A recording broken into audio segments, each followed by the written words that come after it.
Directly अगर आप दो चीजें देखें, बड़ी दिलचस्प बात इस बजट में, फार्मर मिसिंग था, किसान मिसिंग था, आपको कहीं जिक्र भी नहीं मिला, सुनने को मिला होगा किसी बड़ी एक दो जगह बहुत मामूली और आपने किसान की बात करी तो मैं किसान वाले बजट पे भी आ जाता हूँ। मेरे पास डेटा है, 37-48 में 22 करोड़ की केवल अनाज सब्सिडी थी, 13-14 में 27,000 करोड़ पे थे हम, 1,37,000 करोड़ का हम 25-26 का तो देखिए कितना मामूली सा 3,000 करोड़ का इसमें केवल एडिशनल सब्सिडी का तो आंकड़ा सर इस बार के बजट में बड़ा दिलचस्प है। सरकार ने अगले साल के लिए सब्सिडी में काफी, सर ने कृषि विषय को छुआ है तो मैं उस पर आ जाता हूं। सब्सिडी में काफी कमी अगले साल के लिए एस्टिमेट की, अगर आप नंबर में भीतर जाके देखें तो फार्मर्स को इसलिए जरूरत नहीं थी क्योंकि एग्रीकल्चर की ग्रोथ सस्टेनेबल बनी हुई है। 2 साल से रिकॉर्ड प्रोडक्शन हुआ खरीफ का, रिकॉर्ड सोइंग हुई रबी की, बाजार में सामान्य से ज्यादा सप्लाई है, डिफ्लेशन की जैसी स्थिति, तो फार्मिंग को के लिए कोई बड़ा बदलाव नहीं किया गया।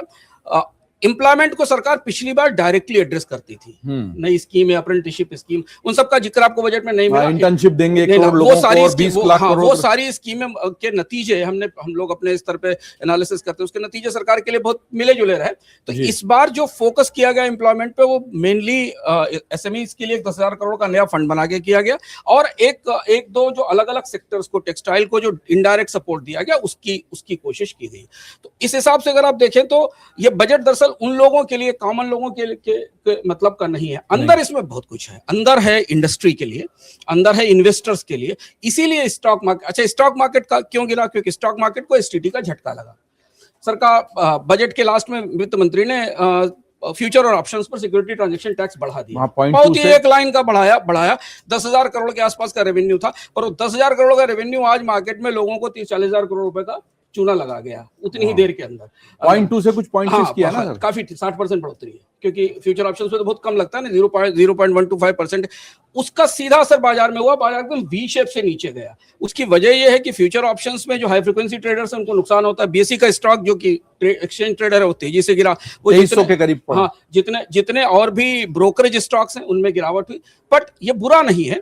पहली चीज तो ये कि फ्यूचर ऑप्शंस में सरकार और सेबी मानती है कि वहां सट्टेबाजी होती है, वहां लोग अपना पैसा जलाते हैं, 80% ट्रेडर नुकसान में रहते हैं फ्यूचर ऑप्शन में। तो सरकार ने स्ट्रेटेजिकली ये ठीक फैसला लिया। रेवेन्यू भी इससे कोई ऐसा बहुत बड़ा नहीं है, 10,000 करोड़ का रेवेन्यू एस्टिमेटेड है, पिछले साल 63,000 करोड़ था, तो इसका मतलब ये जो जहां बाजार गिरा वो रिकवर हो जाएगा, वहां से रिकवर हो गया ना, आपको बाजार में रिकवरी आती दिखाई देने लगी, क्योंकि मार्केट ने वो समझना शुरू किया कि इसके जो भीतर के प्रोविजंस है वो क्या। बाजार को जो सबसे अच्छी बात सुनने को मिली इस बजट से वो थी फिस्कल डेफिसिट कंट्रोल्ड, अगले साल कम। हालांकि उसके पीछे गणित बड़ी दिलचस्प है, बाजार समझेगा तो उसको समझ पाएगा।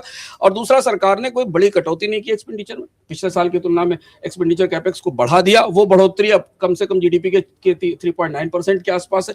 वो सेक्टर्स जिनको बाजार एक्सपोर्ट की रोशनी में, एफटीए की रोशनी में मैन्युफैक्चरिंग के चैलेंजेस के तौर पर देख रहा था, उनके लिए कुछ बड़ी घोषणाएं की। तो बाजार का सिर्फ एक डैमेज किया, अगर आप बाजार के नजरिए से देखिए, एसटीटी डैमेज है बाजार का, पर एसटीटी सरकार का पॉलिसी इंडिकेशन दिखा रहा है कि आप फ्यूचर ऑप्शन ट्रेडिंग ना करें। कुल मिलाकर इसमें ये आ रहा है कि बाजार में अभी जो गिरावट है इससे बहुत हड़बड़ाने की जरूरत नहीं, वो रिकवर हो जाएगा।